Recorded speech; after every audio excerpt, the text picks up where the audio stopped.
Escuche ahora al pastor Alejandro Bullón con el resumen de la lección de escuela sabática para este sábado, 9 de agosto del año 2003. Esta semana presentamos el santuario en Hebreos. En la epístola de Hebreos se habla claramente del santuario celestial. Hay un santuario en el cielo. Aunque muchos hoy tengan dificultad para aceptar esta idea, hay un santuario en el cielo. Y Cristo está ministrando después de su ascensión al cielo en ese santuario. Hebreos 8:24 es claro al decir, porque no entró Cristo en el santuario hecho de mano, figura del verdadero, sino en el cielo mismo, para presentarse ahora por nosotros ante Dios. ¿A qué se refiere Pablo cuando dice, no entró Cristo en el santuario hecho de mano? ¿Cuál era el santuario hecho de mano? El santuario de esta tierra, el santuario de Israel. A ese santuario entraban los sacerdotes Aarón y sus descendientes. Este santuario fue hecho de mano, era figura del verdadero. ¿Por qué figura del verdadero? Porque hay otro santuario verdadero en el cielo. Y el santuario de esta tierra fue construido siguiendo el modelo del santuario verdadero del cielo.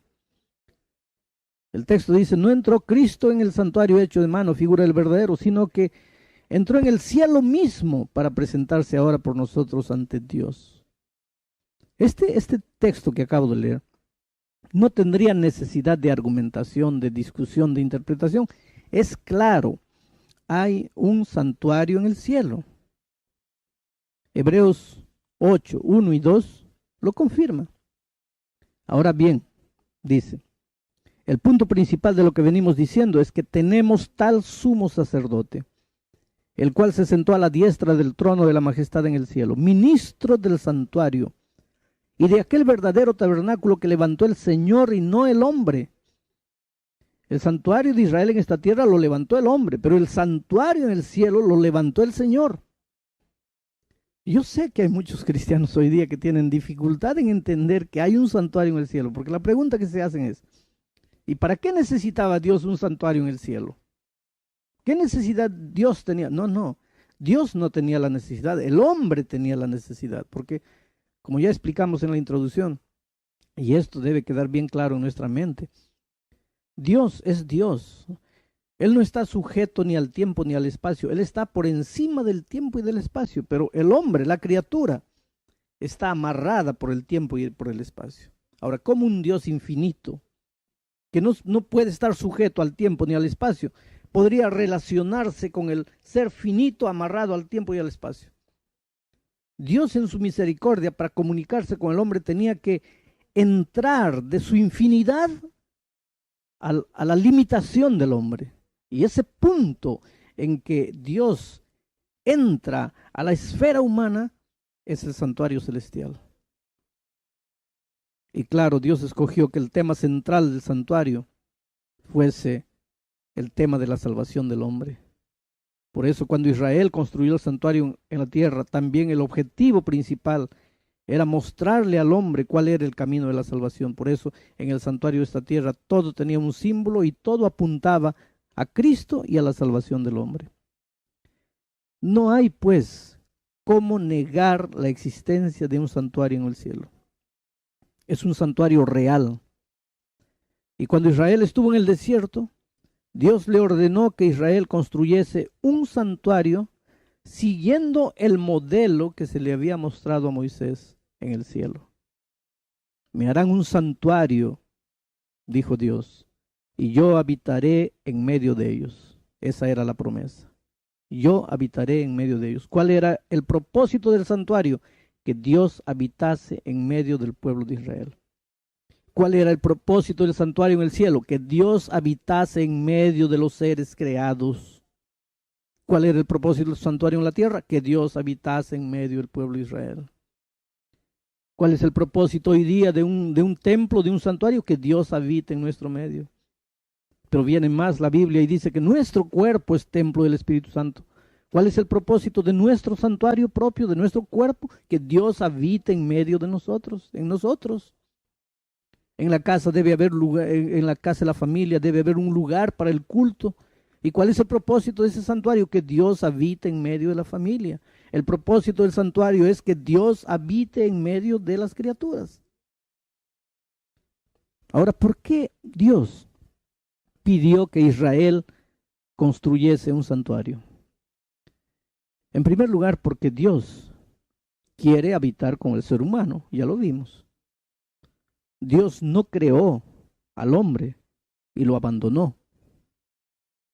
Lo que Dios más quiere es vivir entre sus hijos. Pero como ya explicamos en la introducción y ya mencionamos, Dios no podía relacionarse con la criatura si no encontrase un punto en el cual Él saliese de la infinidad, de lo infinito, y entrase en la circunscripción del ser humano.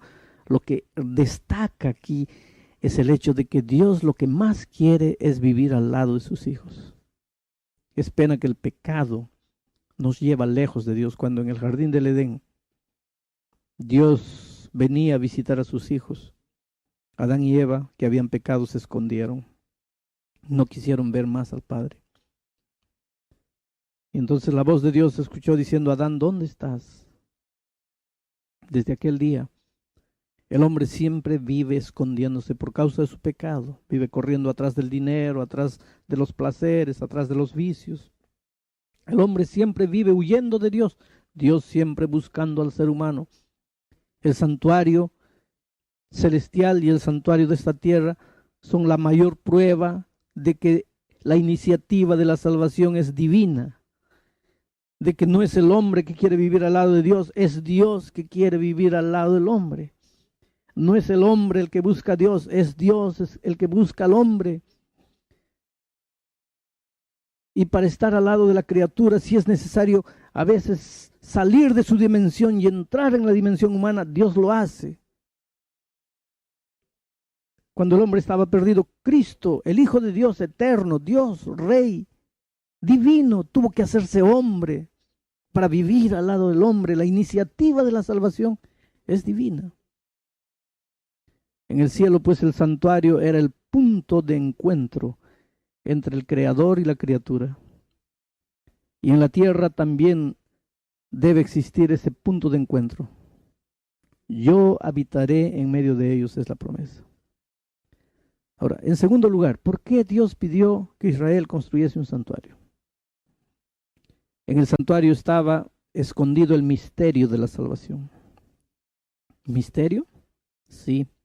Misterio para el hombre que no quiere entender.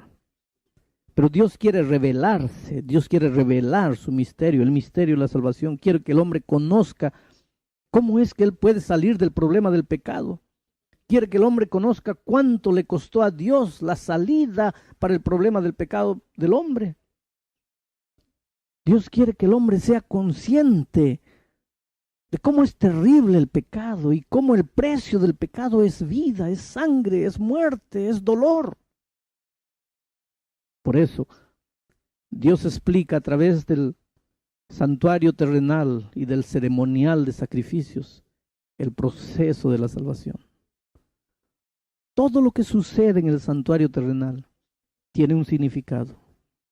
Todo simboliza algo y apunta al Calvario. Y también va en dirección de la obra maravillosa de Jesús en la salvación. Cada día, cuando el sacerdote tenía que matar, sacrificar un corderito, cuando la sangre de ese corderito chorreaba, cuando la vida del corderito se apagaba, cuando el cordero sin protestar, sin gritar, moría silenciosamente, porque no hay animal que muere más en silencio que el cordero. Israel, el sacerdote, el pueblo podía ver lo que cuesta el pecado, y ese corderito era símbolo del Cordero de Dios que un día moriría en la cruz del Calvario para salvar al ser humano. Bueno, en el capítulo 9 de Hebreos se empieza hablando del santuario terrenal y de su ceremonial. Se empieza hablando de la distribución del santuario. El santuario tenía 3 áreas. La primera área era abierta, era el patio, donde estaba el altar de bronce donde eran sacrificados los animales. Había un lavatorio al lado donde el sacerdote se lavaba las manos. Después venían 2 compartimientos cerrados, 2 cuartos cerrados. El primero era llamado el lugar santo y después venía el lugar santísimo. En el atrio, allá en el patio, vuelvo a repetir, estaba el altar de bronce donde se sacrificaba el cordero todos los días. Ya el lugar santo era usado todos los días. Los sacerdotes por turno entraban allí al lugar santo todos los días, de mañana y de tarde. ¿Para qué? Primero, para alimentar las lámparas del candelabro que estaban allí presentes. Segundo, ellos también tenían que quemar incienso sobre el altar del incienso. Ahora, semanalmente, los sacerdotes también por turno entraban de nuevo al santuario, al lugar santo, para cambiar los panes de la proposición. Ahora, el candelabro, los panes de la proposición, todo eso, y eso no vamos a entrar en detalles en la lección de esta semana, pero todo tenía un símbolo. Los candelabros iluminaban, eran alimentados por el aceite, símbolo del Espíritu Santo. Y la luz quebraba el poder de las tinieblas, símbolo del Evangelio que quiebra el poder de las tinieblas. Los panes de la proposición. Cristo, cuando estuvo en esta tierra, dijo: yo soy el pan de vida. Eso era símbolo de Cristo. Todo, el cordero era símbolo de Cristo, el pan era símbolo de Cristo, la luz era símbolo de Cristo. Todo en el santuario apuntaba a Cristo. Entonces, los sacerdotes entraban pues semanalmente para cambiar los panes de la proposición. Esas eran las ceremonias principales que se realizaban en el lugar santo. Cualquier sacerdote podía hacer eso. Ahora, solamente el sumo sacerdote podía entrar al lugar santísimo y podía entrar una sola vez por año en el llamado día de la expiación. En este día de la expiación, simbólicamente se purificaba el santuario que había acumulado el pecado confesado del pueblo de todo el año. El pueblo se preparaba, era un día de juicio para el pueblo se preparaba. El pueblo se preparaba espiritualmente, físicamente. El sacerdote temblaba cuando entraba al lugar santísimo donde estaba el altar de Dios, la presencia viva de Dios. Pablo en el capítulo 9, versículos 1 al 7, hace un resumen del ceremonial del santuario terrenal. Pero entre los versículos 8 al 14, muestra cómo todo esto era apenas un símbolo de lo que Jesús haría en el santuario celestial. Hay una relación entre ambos santuarios. Y observando lo que ocurría en el santuario terrenal, podemos entender lo que ocurre hoy en el santuario celestial.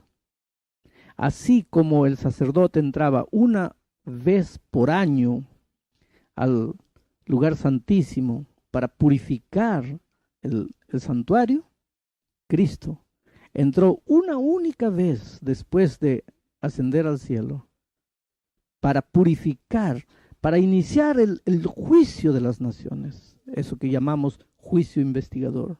Y nosotros proféticamente sabemos que eso sucedió el 22 de octubre de 1844, cuando se terminaba la profecía de Daniel 8:14, que decía: hasta 2300 tardes y mañanas y el santuario será purificado. En profecía, una tarde y una mañana simbolizaba un año.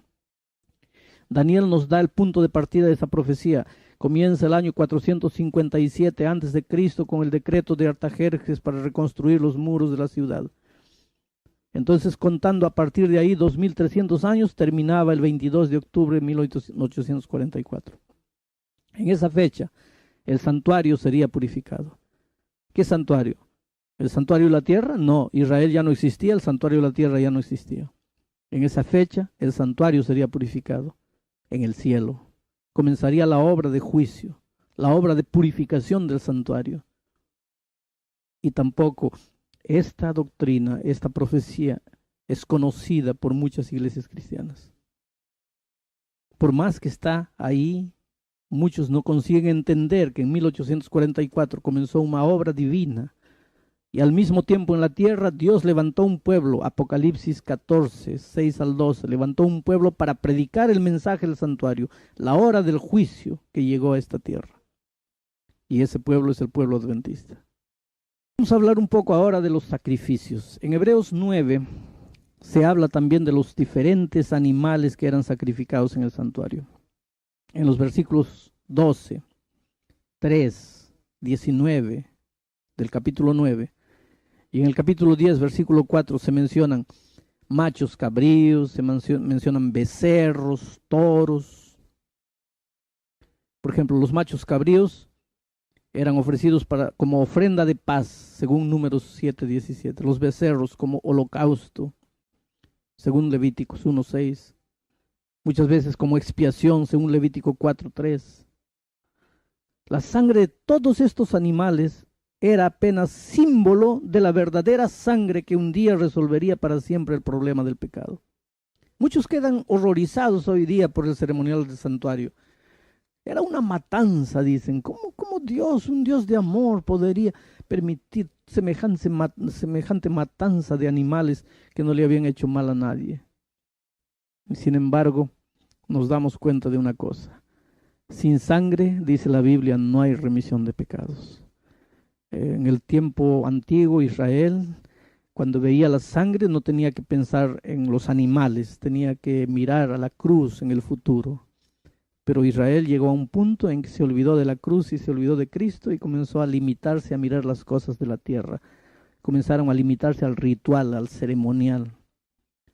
Y hoy día, queridos, nosotros también corremos el peligro de olvidarnos de la cruz y de Cristo y comenzar a estar preocupados solamente con el ceremonial y el ritual del culto, olvidándonos que todo en la iglesia tiene como objetivo indicar a Cristo como la única solución para el problema del pecado en este mundo.